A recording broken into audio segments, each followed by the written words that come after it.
You gotta bring it all the way back because you're in my frame.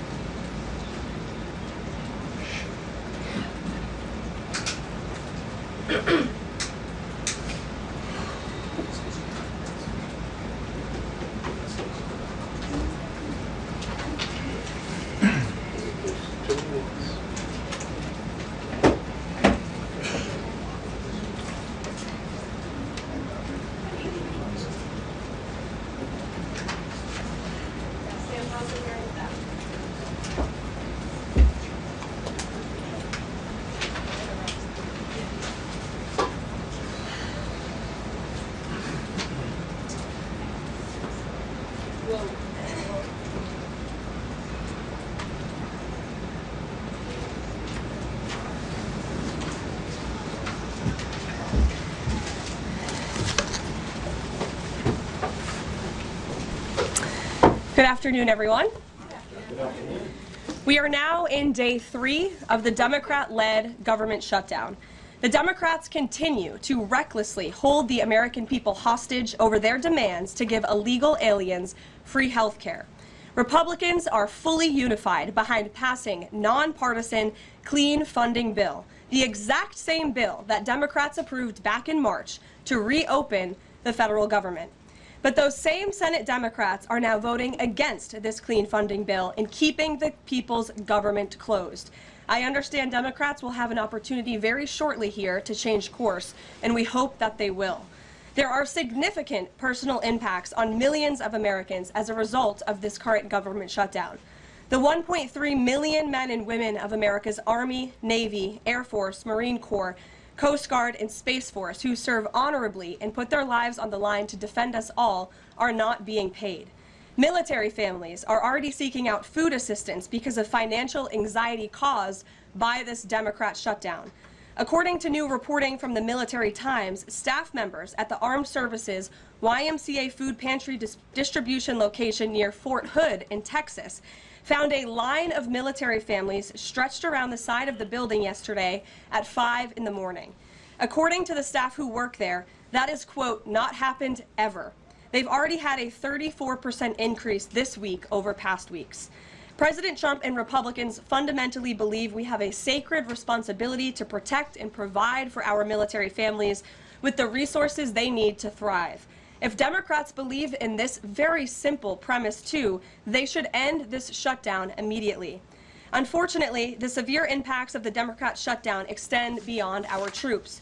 Nearly 7 million mothers, infants, and low-income families who rely on government-run food assistance will be in jeopardy if the WIC program runs out of money in the weeks ahead. The more than 13,000 air traffic controllers who ensure that Americans fly safely in airports across the country are currently working without pay. The National Flood Insurance Program is in danger of lapsing, which could leave families without necessary help if a disaster strikes, and we are in the middle of hurricane season. Critical services offered at Social Security field offices are reduced for senior citizens and disabled Americans. Helpful transition assistance programs are not being provided for veterans who fought to defend our country and are now trying to re-enter civilian life. The economic consequences of this shutdown are piling up every day. Policymakers, markets, and even the Federal Reserve are flying blind at a key juncture because BLS and BEA data are on hold until the government reopens. Democrats shutting down the federal government to give health care to illegal aliens could lead to lower growth and higher unemployment rates for Americans. According to a new memo from the Council of Economic Advisors, the U.S. economy could lose $15 billion of growth domestic product each week. Every single week, the Democrat shutdown extends, with a month-long shutdown leading to an additional 43,000 unemployed people. Small businesses are likely to encounter delays in receiving federal loans. Mortgage applications will likely shrink. And just this morning, Business Roundtable, an association of more than 200 CEOs of Americans' leading companies representing every sector of the U.S. economy, put out a statement urging Congress to pass the clean CR that will once again come before them in the Senate floor in just a few moments. Quote, "A fully functioning government is essential for American businesses, workers, and consumers, while policymakers continue working on a full-year funding package and other pressing issues." Again, that is a quote from the Business Roundtable. What's clear is that the Democrats' actions account to an intentional sabotage of our country and our people by shutting down our government. This madness must end. President Trump and Republicans are calling on Democrats to reopen the government immediately on behalf of the American public. All we need are 5 Democrat senators to do the right thing and to stop this shutdown. Call your Democrat senator and tell them to vote yes to reopen the government.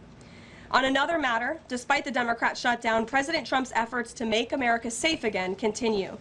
President Trump believes that American cities should be the safest places on earth, and he is committed to making this a reality. We've already seen that President Trump successfully made D.C. safe again in only a few weeks. That same crime crackdown will continue to happen in cities across the country and is happening in Portland, Oregon. President Trump will end the radical left's reign of terror in Portland once and for all. The president has directed Secretary Hegseth to provide all necessary troops to protect war-ravaged Portland and any ICE facilities under siege from attack by Antifa and other left-wing domestic terrorists. What's been allowed to happen in Portland, and we saw disturbing video footage of this last night, this is not peaceful protesting, this is left-wing anarchy that has been destroying this great American city for years, leaving police officers battered, citizens terrorized, and business properties damaged. Since early June alone, Antifa terrorists have laid siege to the ICE field office in South Portland.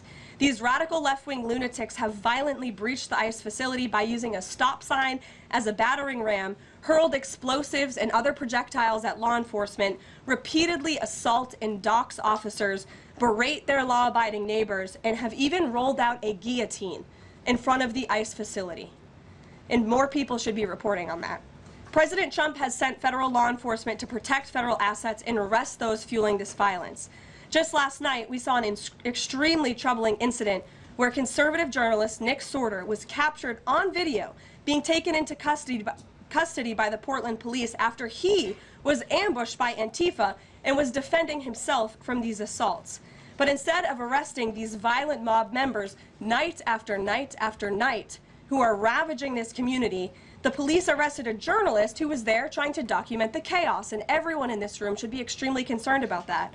The Department of Justice spoke with that journalist this morning, and they will be launching a full investigation into his arrest.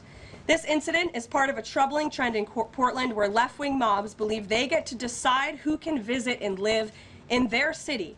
It is not their city. It is the American people's city, and President Trump is going to restore that. I just spoke with the president about this, and he has directed his team here at the White House to begin reviewing aid that can potentially be cut in Portland. We will not fund states that allow anarchy. There will also be an additional surge of federal resources to Portland immediately, including enhanced CBP and ICE resources. Law and order will prevail, and President Trump will make sure of it. With that, I'll take your questions, and we will begin today's briefing with our new media seat, Amanda Head from Just the News. Amanda, thank you for being here. Thank you, Karoline. On that most recent topic that you mentioned, reportedly Portland police have not been able to engage protesters to the degree that they normally would. Does the president plan on handling this from that angle as well with city leaders? Yes. From our understanding in the law enforcement that we have here in the Homeland Security Task Force, I spoke with them this morning, and what they're seeing is that unfortunately, local police has been restricted from responding or cooperating at all with federal authorities, which is completely absurd. We have surged federal law enforcement personnel to this city to restore law and order and to work alongside local law enforcement. And we've seen the benefits of this in Washington, D.C., and all of you live here, so you can agree Washington, D.C. is and feels much safer because of the cooperation between federal and local law enforcement. They can and must be working together, and we think it's despicable that these local elected officials who swear an oath to protect their people are preventing law enforcement from doing their jobs on the ground. So that's why the president has directed his team here at the White House, and they are already on it, to look into how we can cut funds funds, and the president wants to work with anyone. If the mayor of Portland were to call him right now and say, "Mr. President, please help us," I am sure the president would be willing to do that. He is genuinely serious about wanting to restore order in America's cities, but it's become apparent that the local and elected officials in Oregon do not feel the same, and that's very unfortunate for the people who live there. And then one more question on the government shutdown. Should there be some type of scheduled layoffs to maybe entice Democrats to come to the table, like every hour another agency, another 100 pink slips? I'm sure Russ Vought has a list of folks ready to go. Well, look, the Office of Management and Budget, as we've said repeatedly, is working with the agencies and our cabinet secretaries to identify where cuts unfortunately can and have to be made. And again, we understand there's another vote happening on the Senate floor in an hour. Maybe if Democrats do the right thing, this government shutdown can be over. Our troops can get paid again. We can go back to doing the business of the American people. But if this shutdown continues, as we've said, layoffs are an unfortunate consequence of that. And Russ Vought has been in contact with our cabinet secretaries at their respective agencies to discuss that. Thank you, Amanda. Kelly. How would this administration define what makes a Democrat agency, which agencies, and what constitutes being a Democrat agency? I think this administration has been very clear, Kelly, that we're not going to tolerate waste, fraud, and abuse in our government. And we've also been very clear to point out when agencies or when programs do not align with this administration's values of putting our country first. You've seen that with USAID and in various other cases where there's been cuts made or funding has been slashed. And so, again, unfortunately, we're having to do a massive review of the bureaucracy to be good stewards of the American taxpayer dollar. And it's the Democrats who have forced the White House and the president into this position by voting to shut the government down. You've talked about thousands likely layoffs coming. Do you have an update on the timeline for that? How quickly? And if the government is restored to funding and back in operation, will that list of potential layoffs still be on the table? Look, as I just stated, the Office of Management and Budget is in constant communication and contact right now with our cabinet secretaries and agencies across the board to identify, unfortunately, where layoffs have to be made and where cuts have to happen. But again, the Democrats have an opportunity to prevent this if they vote to reopen the government. That is all this administration and the president is asking for. Vote for a clean, continuing resolution to keep the government open. Peter. Thank you, Karoline. During the campaign... Thank you, Peter. I was raised to say thank you in the White House briefing room. During the campaign, President Trump said that he did not know anything about Project 2025. Now he knows about it. Is that the blueprint for shrinking the government? Look, the blueprint is what the president and his team and his cabinet secretaries ultimately decide. And the president trusts his cabinet secretaries to identify where there is waste, fraud, and abuse. We pointed out this morning, or Russ Vought tweeted about this morning, a Chicago rail project that was canceled. We paused $2.1 billion in Chicago infrastructure projects, specifically the Red Line extension and the red and purple modernization projects.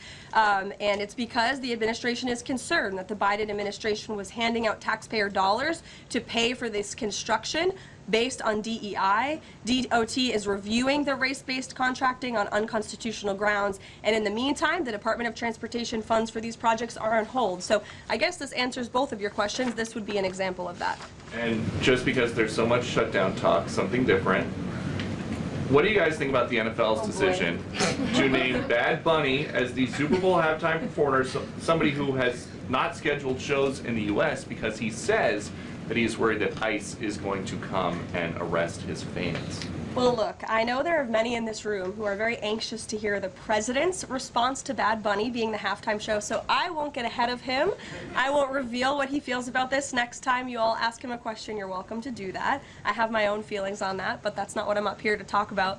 As far as ICE being at the Super Bowl, as far as I'm aware, there's no tangible plan for that in store right now. However, of course, this administration is always going to arrest and deport illegal immigrants when we find them. If they are criminals, we're going to do the right thing by our country.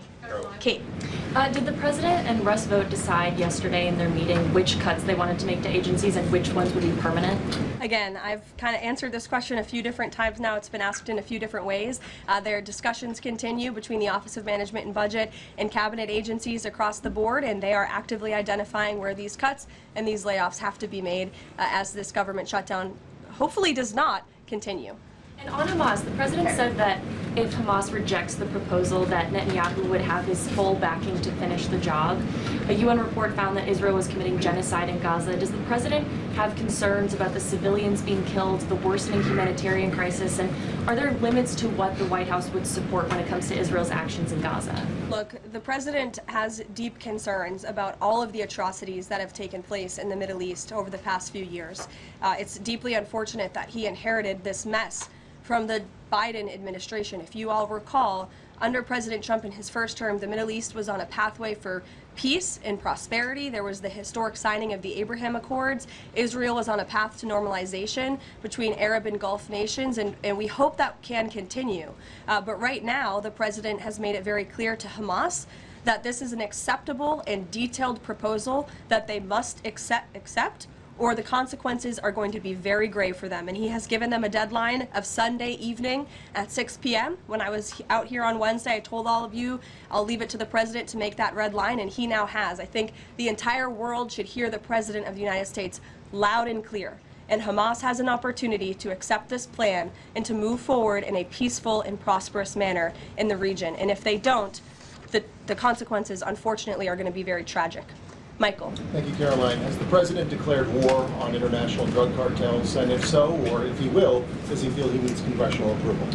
As the White House has said many times, the president has directed these actions, these strikes against Venezuelan drug cartels and these boats, consistent with his responsibility to protect the United States interests abroad and in furtherance of the U.S. national security and foreign policy interests. This is pursuant to his constitutional authority as Commander-in-Chief and the Chief Executive to conduct foreign relations. In each of these cases, Michael, the vessels have been assessed by the U.S. intelligence community to be affiliated with designated terrorist organizations engaged at the time in trafficking illicit drugs to our country. The president has been very clear, dating back to the campaign trail, that he is always going to do what's in the best interest of the American homeland.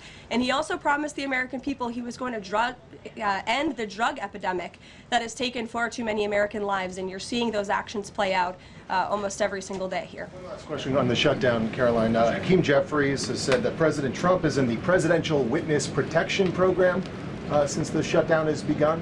What's the White House's reaction to that? That's just more ridiculous fodder from Hakeem Jeffries. As you all know, because you're here every day, the president is literally working around the clock right now. I think he has a swearing-in ceremony, or he already did. He has several meetings on the books today. He literally works 24/7. Anyone who works in this place or covers this place, as you all do, knows that to be true. And Hakeem Jeffries and the Senate Democrats should get back to work in a few minutes and vote to reopen the government. Emily. Thank you, Caroline. You spoke earlier about the energy and infrastructure projects that Director Vogt paused. Will the White House agree to restore that funding as part of a deal to end the shutdown? Well, I won't make any agreements here. Senate Republicans are talking with their colleagues on the Democrat side, but right now, Russ Vought is doing what he's been tasked to do in the midst of this government shutdown, which is to look at funds that need to be temporarily halted or need to be canceled. And Chicago is just another example of that. Caroline. Go to Libby in the back. Thank you, Caroline. I have two questions for you. One on the FDA, but first on the shutdown. Sure. Will the administration, if this government shutdown ends, still move forward with firing thousands of federal workers? Look, as I've said repeatedly, Libby, right now we want the government to be open. Layoffs are an unfortunate consequence of a government shutdown, and it's something the administration is examining. If the government is reopened, we're going to get back to doing what we were doing last week and the week before, working on the issues that the American people care about. And then on the FDA, they just approved that new abortion pill, and it's causing a lot of uproar among Republicans. What is the president's response to that, and does the administration plan to have that FDA approved? Well, the Secretary of Health and Human Services, Bobby Kennedy, has put out several statements on this. The HHS's decision, it's not an endorsement of this drug by any means. They are just simply following the law. And as they put out in their statement, by law, the Secretary of Health and Human Services must approve a generic drug application if the application demonstrates the generic drug is the, quote, same as the brand name drug. Generic applicants are not required to submit independent evidence proving safety and effectiveness. As such, FDA's decision to approve a second generic version does not address the merits of the current safety program. HHS is reviewing adverse effects to ensure that FDA's required safety program for the drug is sufficient to protect women. This safety review equally applies to generic versions of this drug. So FDA and HHS are following the law. It's, again, not an endorsement of the drug itself. Mary. Thanks, Karoline. 2 questions on the shutdown. You've argued that these impending layoffs are necessary to keep essential services up and running, but that has never been the case in any previous shutdown. Even when the government was shut down for 35 days in Trump's first term, you've never had to lay off thousands of workers to keep essential services up and running. So why are layoffs now necessary in this shutdown? Because we have an administration and we have a president who are wholeheartedly focused on restoring fiscal sanity to our government and doing the right thing by the American taxpayer. We are $37 trillion in debt, and the federal government is currently shut down. There is no more money coming into the federal government's coffers. And as you've also seen since the beginning, in January, this administration is focusing on waste, fraud, and abuse. And so Democrats have given this administration an unenviable choice to have to take a look at the balance sheet and identify where these cuts and layoffs can be made. And you just said this is an unenviable choice, that this is an unfortunate consequence, but the president has described this as an unprecedented opportunity to lay off additional workers. He's posted a video likening Rust Vote to the Grim Reaper. So which is this? Is this an opportunity to fire more workers or an unfortunate consequence? Look, the president likes to have a little fun every now and then, and I think both things can be true at the same time. The Democrats have given the administration this opportunity, and we don't like laying people off. Nobody takes joy in that around here, and if you think that, then I think that's very sad. You view the White House and our staff as wanting to put people out of work. Nobody wants to do that, but sometimes in government you have to make tough decisions. Carrie. Going back to Portland, as far as the city council there is concerned, they appear to be very sympathetic towards the protesters over at the ICE facility. Is the White House considering invoking the Insurrection Act over in Portland? Is that something they are considering also? As far as the Portland City Council is concerned, are they looking at members there who are appear to be helping out the protesters as far as suggesting to get burner phones, et cetera, et cetera? That's not something I've heard that's under consideration or discussion at this time. Karoline. Caroline, is ever yelling in the back? Go ahead. Me? Sure. Thank you. Bianca Gracia here, and I have a question. This week, the Democrats have chosen illegals over hard-working Hispanic Americans during Hispanic Heritage Month, causing the White House to cancel the celebration with the president. Is the president open to letting the Hispanics, who overwhelmingly voted for him, have their own siesta fiesta in the White House lawn opposed to the fancy, we don't need fancy, right? You can give us the backyard and we'll fill it all in and have in our own fiesta. Is the president open to that? I had no idea she was going to ask that question. I just want to preface that. I've never met you. I just want to say that, but welcome to the briefing room. I love your energy. I can't personally unilaterally promise the South Lawn grounds. We have some construction going on out there, but I know that everyone here views it as very unfortunate we had to cancel or hopefully just reschedule the Hispanic American Heritage Month event, and it's because we are working around the clock during this government shutdown. When the Democrats vote to reopen the government, that event will be back in the planning stages. Thank you. Brian, go ahead. Very much. Welcome to the briefing room, by the way. I was with the Secretary of War and the Attorney General in Memphis just the other day as we were going to a command center, and I noticed a billboard along the highway that said, "Memphis welcomes the National Guard." Now, what is your message today to Democrat mayors watching us right now that suffer from TDS and they cannot get Trump out of the way to saving their city, Portland being one of them? They should do the right thing by their citizens, Brian. They should call the president, they should call the White House and say, we want to work with you. And in Memphis, we are seeing some cooperation, as you saw from that billboard. The people of Memphis are loving this, and they are very grateful for the federal government's efforts. And federal law enforcement is there. We're working alongside local law enforcement. We'd like to see it ramped up a little bit because we want to make progress, and we want to arrest as many bad criminals as we can. Since Monday, I do have some updated statistics from the Homeland Security Council this morning. Since Monday, 153 arrests have been made in Memphis, including 5 gang members. 48 illegal guns have been seized, and 5 missing children have already been recovered. Last night, 60 arrests were made and 21 illegal firearms were seized. Arrests from last night include a suspect wanted for rape of a child under 13, first-degree murder, breaking and entering, aggravated assault, illegal drug possession, and many more. So we continue to see good results coming in through Memphis, and the president is very excited about making Memphis safe again. In the blue. Thank you. At the top of the briefing, you made a statement about that the Democrats are interested in giving health care to illegal immigrants. Yes, they are. U.S. law already prohibits that. It's a 1996 law saying that they cannot give unauthorized immigrants any federally subsidized health care coverage through Medicaid, the Affordable Care Act, or the Children's Health Insurance Program. There seems to be a disconnect in the messaging. Are you denying that Medicaid money has never gone to illegal aliens in the United States of America? I'm asking you if you can explain the disconnect in the messaging. I most certainly can. The Democrats' proposal, their continuing resolution, let me just reiterate, the Republicans' continuing resolution was a clean continuing resolution. There was no partisan politics injected into it. There were no conservative wish lists injected to it. What the Republicans want, and still want to this very second, is a clean continuing resolution to fund the United States government. What did the Democrats want in their continuing resolution? They inserted a provision to undo a provision in the Working Families Tax Cut, the One Big Beautiful Bill, that ended taxpayer-funded health care illegal benefits for illegal aliens. Democrats' proposal would require Medicaid to pay more for emergency care provided to illegal aliens than Medicaid does for American patients who are disabled, elderly, or children.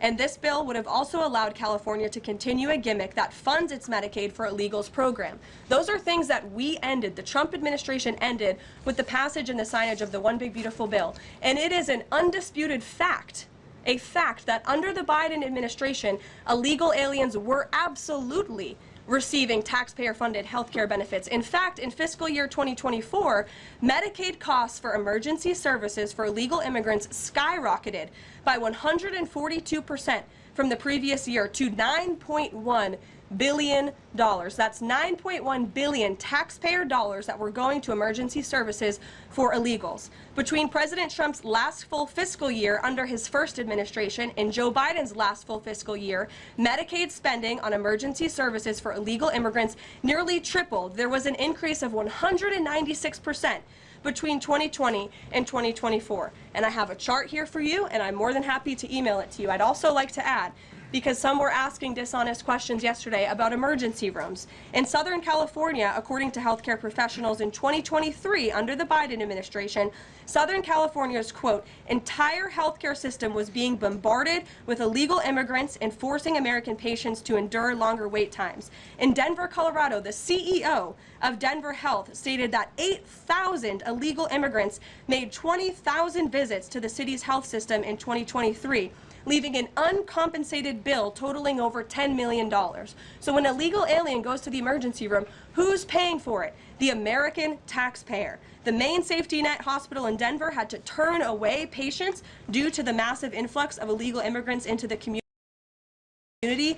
And UC Health Hospitals in 2024 reported across the Is the president talking directly to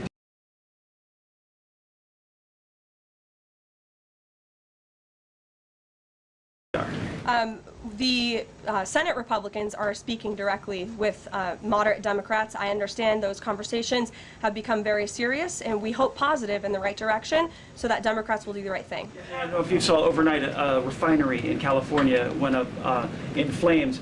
Is the president going to help the governor should gas prices spike, or could he help the governor? Look, I know the administration and the White House are aware of that situation that took place. I don't have any announcements for you yet on that. Has the president seen the first draft of the commemorative coin that the Treasury is doing for the 250th anniversary? It has his face on it. Oh, I'm not sure if he's seen it, but I'm sure he'll love it. Kara. Thank you, Caroline. It's now being reported that former President Biden's DHS and TSA placed peaceful January 6 protesters and even Americans who refused to wear masks during COVID onto watch lists usually reserved for terrorists. Most of these people were not charged with crimes. Does the White House have a comment on the prior administration violating the free speech and due process of these Americans? And where is the outreach from the left that claims to stand for due process and free speech? And after that, I have another question about protecting journalists from Antifa. Sure. Well, Kara, to your first point, please send me that report. That's certainly very concerning. I haven't seen it myself, but if indeed that was happening, it's something I'm sure the Department of Justice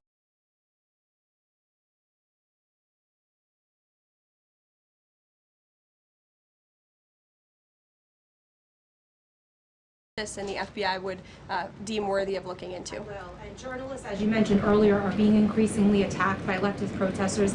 I was actually assaulted. House is aware that a Portland journalist was almost blinded by an Antifa protester. This has been a problem that's gone on for years, and police often say that their hands are tied. Does the White House have a plan or plan on issuing a statement, maybe discouraging this violence against journalists out on the street like me and so many others in this room? Well, I hope that my statement earlier in the briefing served that purpose, but of course we condemn violence against anyone in this country, and journalists as well, who are exercising their First Amendment right. And there have been so many incredible independent journalists across the country who have gone undercover within Antifa and really have come to understand how this is a growing domestic terrorism threat inside of our country. And I would encourage maybe some of you in this room to get outside the Beltway and go do some of that undercover investigative reporting, because it is really incredible what they found. I met with one of them in my office yesterday, and they're doing very dangerous work in difficult circumstances, and Antifa is a very violent group, as you've experienced and that many others in the media have as well. Christian. Yeah, thanks, Caroline. Following up on Livy, sort of on the other side of the abortion debate, has the president abandoned his campaign pledge to mandate insurance coverage for IVF services? No. Was there any update on that? We flew by that May EO deadline for the White House to produce a plan. I literally just read a statement from the Health and Human Services on you, for Libby at least, as far as IVF goes. I'll check in with our policy team and we'll get you some updates. And then on Russia, how concerned is the White House that the Russian Navy seems to be escalating its provocation of NATO allies? I'm talking, of course, to the several close calls they've had with the Danish military during the EU leaders meeting in Copenhagen. It's something the administration takes very seriously, and we are constantly monitoring it. The National Security Council here at the White House is in constant correspondence with our NATO allies, and the president speaks to many of them as well. Yes. We've seen a spate of gun violence in this country, both mass shootings. We've seen this Michigan church that was attacked, children being shot in pews in Minnesota. We've also seen politically motivated assassinations of Minnesota lawmakers, Charlie Kirk. Has any of this made the president or the White House rethink gun safety prevention in this country? Either red flag laws, I know that that was a conversation in the first Trump administration, or is there anything on the table right now on gun violence? Of course, this is an extremely pressing issue for the administration in our entire country. It's deeply alarming to everyone here, the violence that we've seen taking place all over the country, the assassinations that have unfortunately, tragically taken place throughout the last several months. There are many discussions about how to prevent such violence and how we can ensure that law enforcement has the resources they can on the ground to not only respond, but again, to prevent such tragedies from taking place. If there are red flags with an individual in a community, that they are treated as an emergency, a public safety emergency, not just, turn a blind eye to. There's many other things we can do, but the administration and the president has always also made it clear he's always going to protect the constitutional right, the Second Amendment constitutional right of Americans to own guns. Would you advocate for Congress to pass a federal red flag law? Right now, they just incentivize states financially to have red flag laws, but I know Lindsey Graham has worked on this as a Republican. There are some Republicans that do support this kind of gun safety legislation. I don't want to get ahead of the president on any congressional action or any suggestion to Congress on that matter. Andrew. Thank you, Caroline. Two things. First, to follow up on something you said earlier about hospitals treating undocumented or illegal aliens. Is it the administration's position that hospitals should not have to treat people who come into the emergency department who are not here legally? No, that's not our position. Our position is that it's completely unacceptable that the Biden administration paroled and encouraged an invasion of tens of millions of illegal aliens into our country and then promised them free health care. And the Democrats are on the record repeatedly stating that they believe illegal aliens should have health care benefits, free health care benefits in the United States of America. So that is a recipe for a disaster. Of course you're going to encourage a mass illegal invasion of our country, which is exactly what happened. And we've seen the unfortunate consequence of that, where American patients are being put last, where American patients are having to wait in wait rooms, where grandmothers and grandfathers are waiting hours and hours for care because they're being put behind the line to illegal aliens. And we don't agree with that. We don't support that. That's why the administration is desperately trying to fix it and deport the tens of millions of illegal aliens that the Democrats and the Biden administration allowed into our country. And we'd love to continue doing that work so long as the federal government is reopened. And there are many federal law enforcement agents and officers right now who are working without pay. That's unacceptable. The Democrats need to reopen the United States government, and we hope that they will do the right thing on the Senate floor in just a few moments. Thank you, everyone.